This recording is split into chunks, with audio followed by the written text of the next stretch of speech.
রাম রাম ভাই সবাইকে। তো তোমরা সবাই কেমন আছো? আশা করছি সবাই ভালো আছো। তো তোমাদের সঙ্গে নিয়ে আসলাম আর একটা নতুন ভিডিও। আজকে ভিডিওটা হতে চলেছে, আমরা যে জায়গাটাতে চাষ করতেছি ওই জায়গায় একটা অনেক বড় গর্ত আছে। ওই গর্ত দিয়ে ট্র্যাক্টরটা আমাদের তুলতে হবে। তো আমরা তো ওটা ভাবিনি যে ট্র্যাক্টরটা উঠবে কি না, আমরা নামাই দিছি গাড়ি। এখন জমি চাষ করার পর ট্র্যাক্টরটা তুলতে হবে। তো তোলার পরে আমরা দেখব যে ট্র্যাক্টরের সামনের চাকা উপরে উঠে না উঠবে না।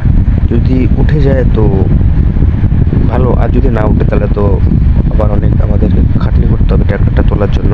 তো তোমরা সবাই ভিডিওটা ফুল দেখো, আর ট্র্যাক্টরটা কীরকম পারফরমেন্স দিচ্ছে সেটা একটু কমেন্ট করে জানাবে। তো চলো ভিডিওটা ফুল দেখো।